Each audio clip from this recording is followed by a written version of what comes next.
সকাল থেকেই পুরো আকাশটা মেঘাচ্ছন্ন ছিল, আর বৃষ্টি আসবে বলতে বলতে শেষ মুহূর্তে সেই শান্তির বৃষ্টি চলেই আসলো। তো বন্ধুরা, সকালবেলায় আমরা পাকা পাকা আম দিয়ে পান্তা ভাত খাচ্ছি। রায়ন বাবা আবার পান্তা ভাত খাচ্ছে ডিম দিয়ে, দেখুন ডিম ভাজি দিয়ে, আর আমি খাচ্ছি পাকা পাকা আম দিয়ে। শুভ সকাল বন্ধুরা, আপনারা কেমন আছেন? আশা করি ভালো আছেন। আপনাদের দোয়া ও ভালোবাসায় আমরাও ভালো আছি। আজকে সকাল থেকেই আকাশটা অনেকটাই খারাপ, চারিদিকে মেঘাচ্ছন্ন এবং একটা অন্ধকার হয়ে আছে। সূর্য ওঠার পরও মনে হচ্ছে যে এখন সূর্য ওঠেনি। আর দূরে তাকালে আপনারা বুঝতে পারবেন যে দেখুন কী পরিমাণে একটা গোমড় আবহাওয়া। পুরো আকাশটায় সাদা মেঘে ঢেকে আছে এবং বাতাসের গতিবেগটাও ধীরে ধীরে বাড়তেছে। হয়তো অন্য দূরে কোথাও বৃষ্টি হচ্ছে, আর সেই বৃষ্টির যে আবহাওয়া সেটাই আমাদের এদিকে আসতেছে। হয়তো আমাদের এদিকেও হয়তো কিছুক্ষণের মধ্যে বৃষ্টি আসতে পারে। তারপরেও গ্রামের মানুষজন তাদের ছাগল গরু এগুলো জমির দিকে নিয়ে আসছে, আর আমাদের ছাগলটাও নিয়ে আসবো, কিন্তু এই মেঘের কারণে নিয়ে আসতেছে না। যদি বৃষ্টি আসে তাহলে হয়তো আবার বাসার দিকে নিয়ে যেতে হবে, এই জন্য নিয়ে আসিনি। তবে অনেকে গরু ছাগল জমির দিকে বেঁধে দিয়েছে, হাঁস মুরগি সবই দেখেন জমির দিকে এসে ঘুরতেছে। তো বৃষ্টি আসলে এগুলো কিন্তু আবার বাসার দিকে নিয়ে চলে যেতে হবে, কারণ আকাশের অবস্থা খুবই একটা ভালো না। বৃষ্টি আসার সম্ভাবনা সবচেয়ে বেশি।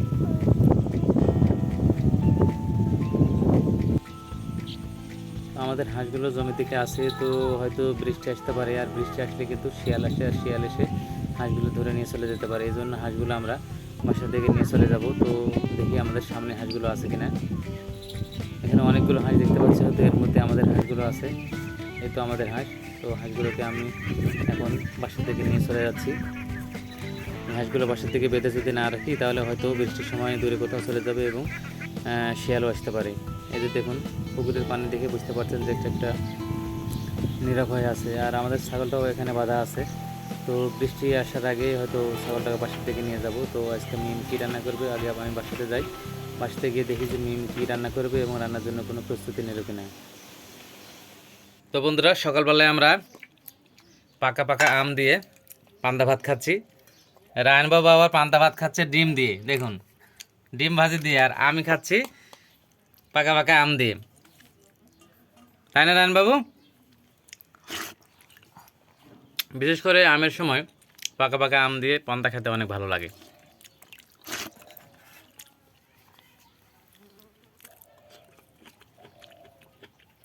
তো মেম বলতেছে আমি একটু পরে খাবো, এই জন্য আমরা খাচ্ছি। রায়হান বাবু খাচ্ছে, আমি খাচ্ছি, মেয়ের আম্মু খাচ্ছে।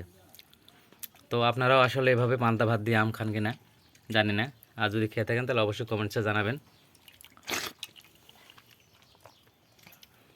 রায়হান বাবু, এই যে ধরো আম।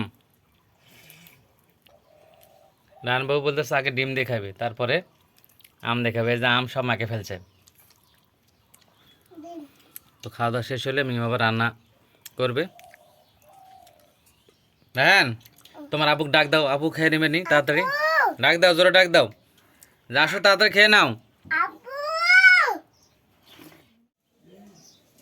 আসসালামু আলাইকুম বন্ধুরা, আপনারা সবাই কেমন আছেন? আশা করি ভালো আছেন। বিলাস ব্লগ ইউটিউব চ্যানেলে আপনাদের সবাইকে স্বাগত।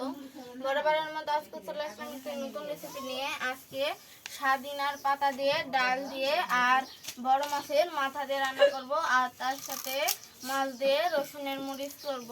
তো কয়েকদিন ধরে আব্বুর মাথাটা অনেক ব্যথা করছিল, তাই সাদিনার পাতা নিয়ে আসছি। এই সাদিনার পাতাগুলো রান্না করে খেলে মাথার ব্যথা ভালো হয়ে যায়। আর ঈদের কারণে আপনাদের সঙ্গে করতে পারিনি, তো তাই ভাবলাম আজকে একটা রান্নার ভিডিও করি, এই কারণে আজকে রান্না বান্না করা। তো প্রথমে সাদিনার পাতাগুলো আমি তুলে নিয়ে আসছি, এবার ভালো করে বেছে নেব। আজকের আকাশটা অনেক খারাপ, সকাল থেকে মেঘাচ্ছন্ন। তো আজকে একটু তাড়াতাড়ি রান্না করার চেষ্টা করব, তাই সবকিছু জোগাড় করে নিচ্ছি আগে, তারপরে একসাথে রান্না করতে বসবো। তো বন্ধুরা, আশা করি আজকের রেসিপিটা কিন্তু খুবই সুন্দর হবে, কারণ এর আগে আর ডাল দিয়ে সাদিনার পাতা দিয়ে আমি রান্না করিনি। তো ভিডিওটি দেখার শুরুতে একটি লাইক করবেন, আর আমার চ্যানেলটি সাবস্ক্রাইব করে আমার পাশেই থাকবেন।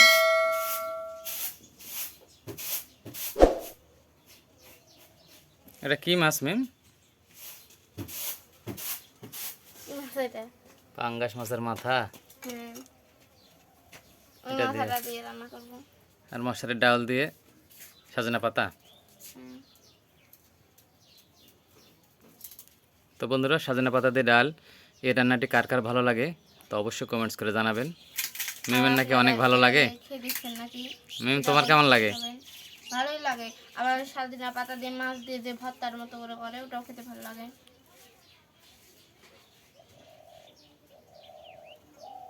তো আজকে আমি আর আম্মু রান্না করব। তো এগুলো কাটা বাছা হয়ে গেলে ধুয়ে রান্না করতে বসবো। বন্ধুরা, বৃষ্টির কথা বলতে বলতে বৃষ্টি চলে আসলো। দেখুন কত জোরে বৃষ্টি হচ্ছে। অনেক দিন পরে বৃষ্টি হচ্ছে, প্রায় 15 থেকে 20 দিনের মধ্যে তেমন কোনো বৃষ্টি হয়নি। তবে আজকের বৃষ্টিটা অনেক বেশি জোরে হচ্ছে। ঈদের আগে অনেক দিন বৃষ্টি হয়নি, তো ঈদের পরে আজকে প্রথম এত জোরে বৃষ্টি। তো বৃষ্টি হয়ে মোটামুটি আবহাওয়াটা ঠান্ডা হলো, কারণ কয়েকদিন থেকে যে গরম ছিল সে গরমে অনেক খারাপ লাগতেছিল। তো আজকে বৃষ্টি হয়ে একটু আবহাওয়াটা ঠান্ডা হলো। মাছ ভাজি করার জন্য আম্মু তেল দিয়ে দিয়েছে, আর এদিকে মাছগুলো মেখে রেখেছে হলুদ লবণ মরিচ দিয়ে। এবার গরম তেলে মাছের মাথাটা দিয়ে দিল।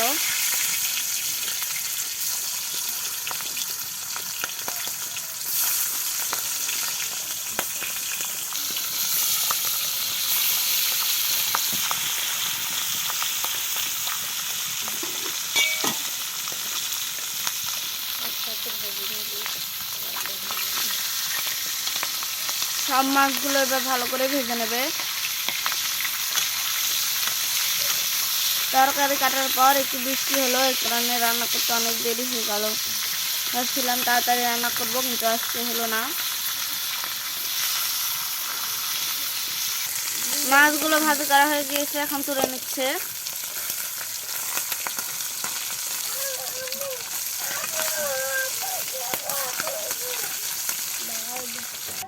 মাছ ভাজা হয়ে গেল। তো এবার রসুনের মরিচ রান্না করার জন্য একটু আলু দেবে। তো আলুগুলো এখন ভেজে নেবে ওই তেলেই। আলুগুলো এইভাবে ছোট ছোট করে কেটে নিয়েছে। একটু লবণ দিল, আর একটু হলুদের গুঁড়া, আর একটু মরিচের গুঁড়া দিয়ে এবার ভালো করে ভেজে নেবে।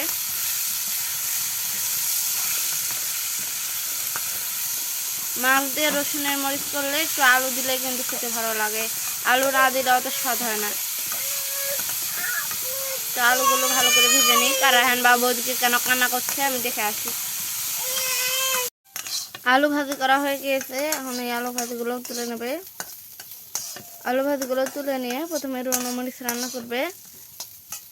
এবার রসুনের মরিচ রান্না করার জন্য তেল দিয়ে দিল। পেঁয়াজ কুচি আর কাঁচামরিচ কুচি দিয়ে দিবে। এবার রসুন, পেঁয়াজ আর শুকনো মরিচ বাটা দিয়ে দিচ্ছে।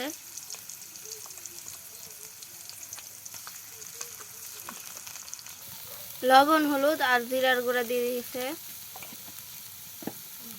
তেজপাতা, দারচিনি আর এলাচি দিয়েও দিয়ে দিল। একটু পানি দিয়ে দিয়েছে। এবার ভেজে রাখা আলু আর মাছগুলো দিয়ে দেবে।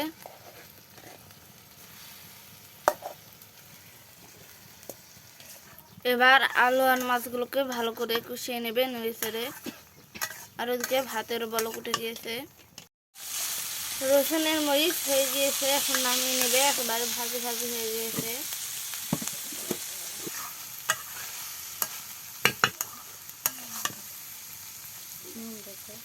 একটু লবণ দেখি। বিসমিল্লাহ। লবণও ঠিকঠাক আছে, এখন নামিয়ে নি কামো। স্বাদিনা শাক রান্নার জন্য অল্প একটু তেল দিয়ে দিল। পরে আবার ডালের তরকারি, তো পরে আবার তেল মারে দিবে, এই কারণে অল্প করে তেল দিল। তখন পেঁয়াজ কুচি, কাঁচামরিচ কুচি দিয়ে দিল। সব রকমের মশলা বাটা দিয়ে দিচ্ছে। পরিমাণ মতো লবণ, হলুদের গুঁড়া আর মরিচের গুঁড়া দিয়ে দিল। এবার একটু পানি দিয়ে দিল। এবার ধুয়ে রাখা ডালগুলো দিয়ে দিল। মশারির ডালগুলো আগে একটু সিদ্ধ করে নেবে, তারপরে শাক দেবে। ডাল সিদ্ধ হয়ে গেছে, এবার ভেজে রাখা মাথাটা দিয়ে দিল। মাথাটা একটু ভেঙে দেবে। এবার ওই ডালের মধ্যে পাতা দিয়ে দেবে। স্বাধীনার পাতাগুলো দিয়ে দিচ্ছে।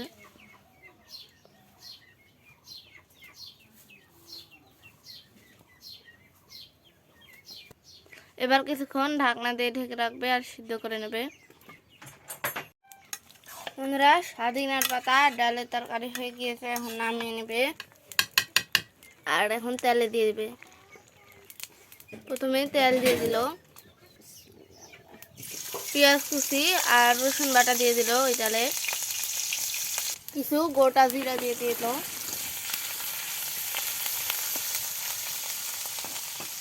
তেলানি হয়ে গিয়েছে, এবার তরকারিগুলো কড়াইতে দিয়ে আর একটু নেড়ে চেড়ে নামিয়ে নেবে।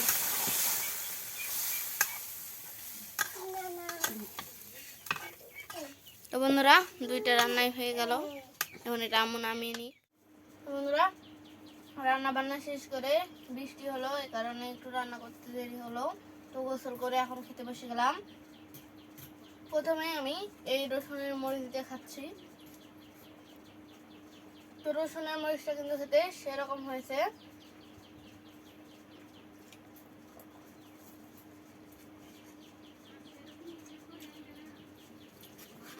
এবার একটু সদিনা পাতার তরকারিটা নেব, ডাল দিয়ে সদিনা পাতা। রসুনের মরিচটা কিন্তু একটু ঝাল ঝাল হয়েছিল, দেখি এটা কেমন হয়েছে।